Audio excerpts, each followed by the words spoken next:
Okay, episode 2 of the Keystone Consistency is one I've chosen.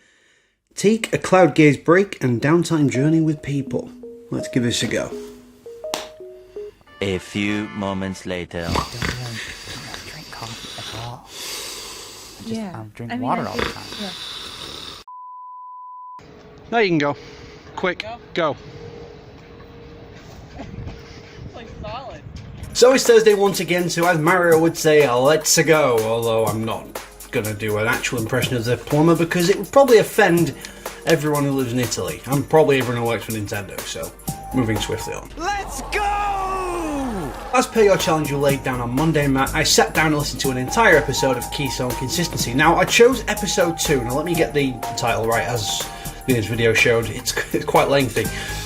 Take a cloud gaze break and downtime journey with Pete. Now, there's a lot packed into that one episode. I mean, every episode of that podcast seems to have so many different topics of discussion and such really thoughtfully well laid out arguments and, well, not arguments as such, more just discussion and exploration of topics that it's hard to nail down specific things to talk about in a short space of time, but I'm going to give it a go anyway. I will just say before I get started that actually putting an hour aside to sit down and listen to a full episode of a podcast and concentrating on it, for me, is really difficult due to the myriad things that I do day to day. To actually sit and concentrate. I mean, I've had podcasts on in the background, but to be able to talk about this in any sort of way, I had to pay attention. I had to sit down and listen to it for that full hour without really distracting myself with anything else. But doing so allowed me to appreciate the podcast more and the thoughts that lie within. Some of the topics you cover on that podcast we've also covered on this channel over the course of the last few years, but I really like the concept of taking a cloud gaze break as a general thing rather than just sitting outside and watching the clouds. That is a good example of taking a break and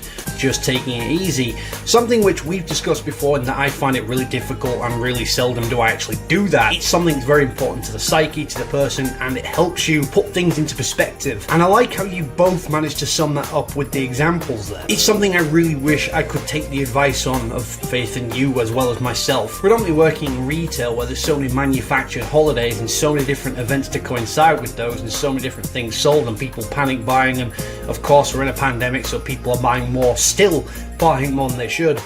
I got a lot to do at work, and then my other job, So one phrase I really took away from this podcast that really stuck out to me was, and I'm going to read again from my notes here, if you want to be an individual, first join a group. Now that sounds really contradictory, and it would do to anybody just taking it at face value, but when you really start to consider it, it makes a lot of sense. And as someone who's worked in massive groups, both IRL in terms of staffing at work and social things, and then working online in massive virtual groups, being both the center of those groups or the core organizational team of the groups or being on the outside looking in, it really makes a whole heap of sense because you bring what you have to that social setting in that group, your skills, your knowledge base, your personality, your sense of humor, and all of that meshes really well with the overall group dynamic in a successful group. Granted, it doesn't always work. Over the course of this year, I've come across some streamers on Twitch who I've shouted out before, one of which I've joined their community, and before I knew it, I'm a mod. I've got quite a bombastic, standout personality. I'm used to being, not the life of the party sort of thing, but I'm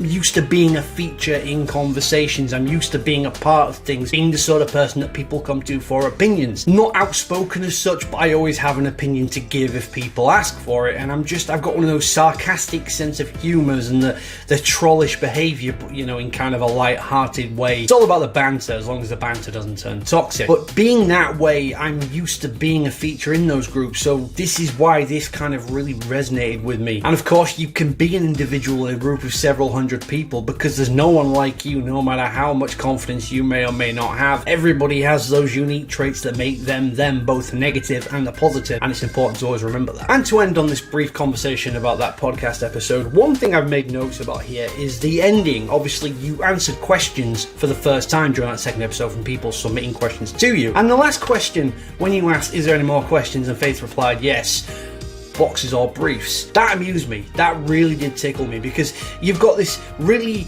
long process of this podcast where you've got plenty of thoughtful discussion and really in-depth analysis. You end on such a seemingly low-impact question that really shouldn't take a whole lot of discussion. It's a binary thing. It's one or the other. But of course, as you highlighted with the whole boxer brief thing, because you've got boxers briefs and then boxer briefs in the middle, and also there's trunks as well.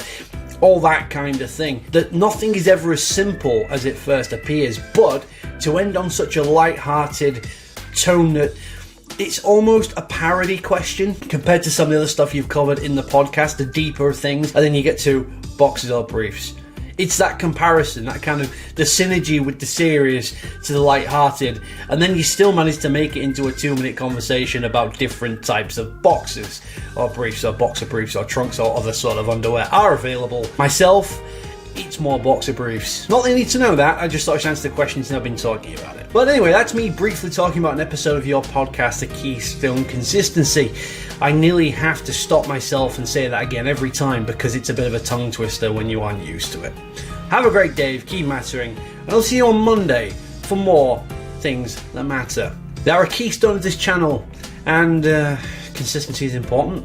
Okay, that kind of fell off. Oh, really quickly, I have a challenge which is much more me. I want you to take a concept or a word or a situation, and I want you to create a paragraph or something containing 5 puns.